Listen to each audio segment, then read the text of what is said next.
Então vamos para a parte de número 3, né? Parte 3, capítulo 4, versículo 25 ao 28. E a tua morada será como os animais do campo. A doença de Nabucodonosor é clinicamente conhecida como zoantropia, ou seja, a condição psíquica alterada que leva um ser humano a pensar que se transformou em um animal, né? Essa é uma doença bastante citada na literatura histórica e científica, né? Muitos teólogos entendem que esse relato seja uma fábula ou um conto sem significado histórico, né? Então a doença do rei é zoantropia, né? Zoantropia. Uma vez que não há nenhuma citação da doença de Nabucodonosor, a não ser pelo relato do livro de Daniel.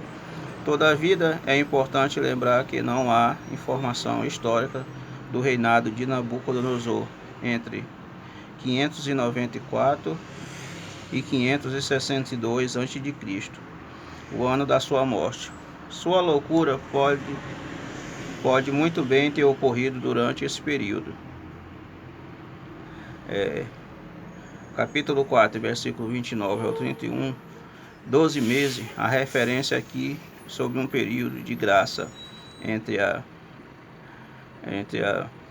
predição da loucura de Nabucodonosor e a sua ocorrência.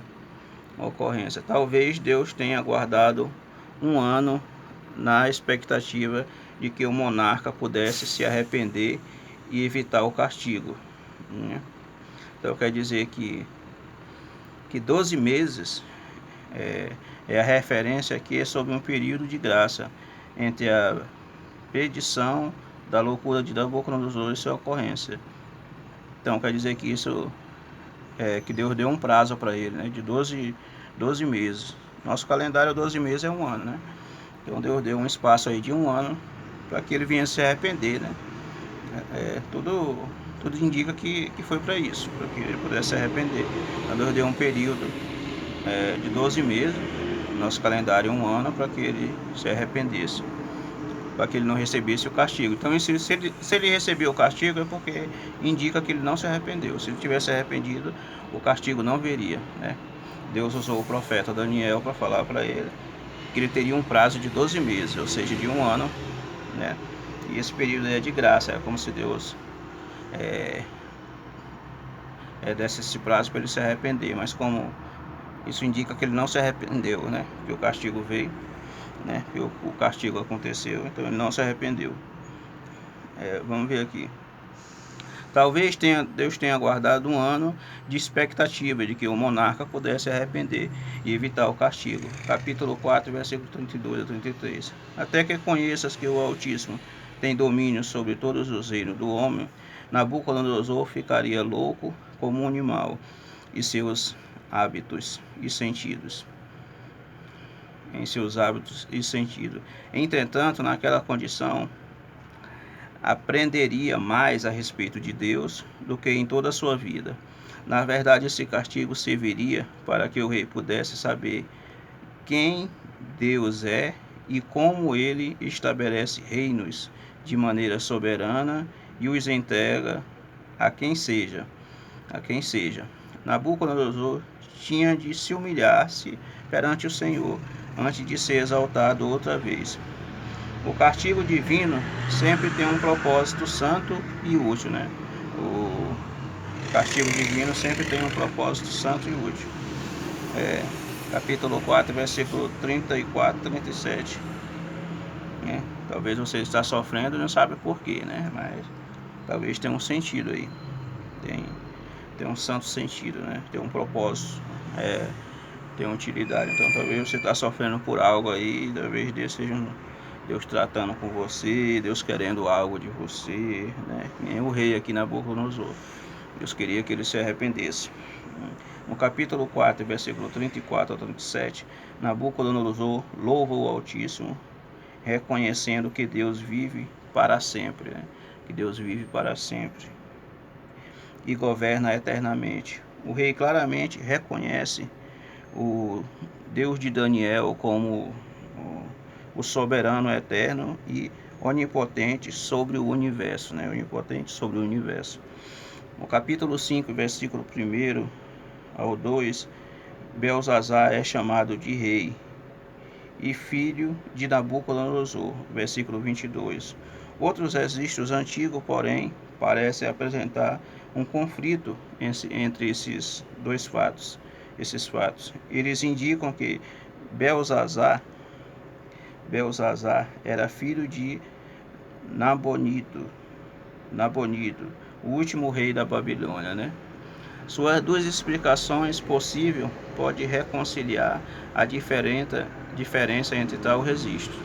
Primeiro, Belzazar serviu como vice-regente durante as frequentes ausências do seu pai da capital. Portanto, foi encarregado do governo quando a insanidade de Nabucodonosor teve início. Notemos que Dário, o Medo, também era chamado de rei, embora servisse a Sírio, né? Notemos que Dário, o Medo, também era chamado de rei, embora servisse a Sírio. Daniel 5:31, Daniel capítulo 6, versículo 6. Segundo, Belzazar era neto de Nabucodonosor. O termo pai no versículo 2 indica que Nabucodonosor era ancestral de Belzazar, né? Era ancestral de Belzazar. Capítulo 5, versículo 3 ao 4. Os utensílios de ouro que foram tirados do templo, a atitude de Belzazar era utilizar os utensílios sagrados em uma orgia, constituiu uma blasfêmia e um sacrilégio,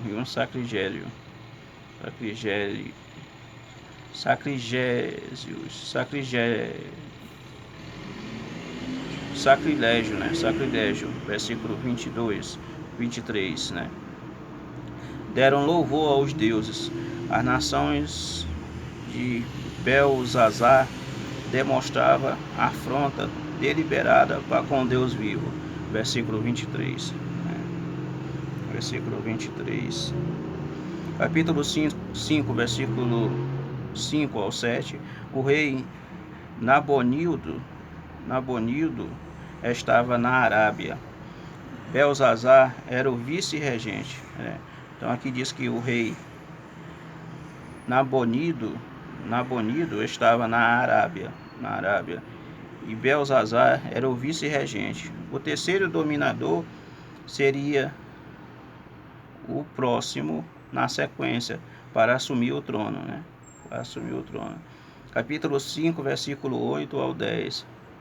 A rainha não era a esposa de Belzazar, mas sim a rainha mãe. Ela era a esposa de Nabucodonosor, ou filha dele, e se casara com Nabonido, o atual rei, né? Então nós vemos aqui, né, uma série de eventos aqui acontecendo até o capítulo 5, versículo 12, né? Versículo 12. No capítulo 5, e versículo 13 ao 16, diz: esse evento aconteceu em 539 a.C., versículo 30, né? Em 539 a.C. Daniel estava já com a idade avançada, possivelmente com 80 anos de idade ou até mais, né? Foi o que eu falei com ele. Daniel já estava com 80 anos de idade, né? 80 anos. Estava com 80 anos de idade, Daniel. Do capítulo 3 ao capítulo 6 tem um espaço de 43 anos, né? O acontecimento na Cova do Leões aconteceu primeiro.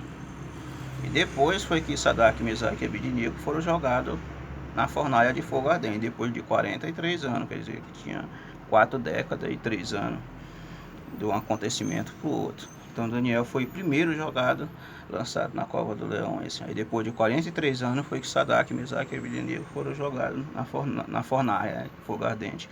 Então na ordem cronológica, Daniel foi o primeiro na cova do leão jogado. Depois Sadraque, Mesaque na fornalha de fogo ardente. Amém. Próximo vídeo ele fará mais. Amém.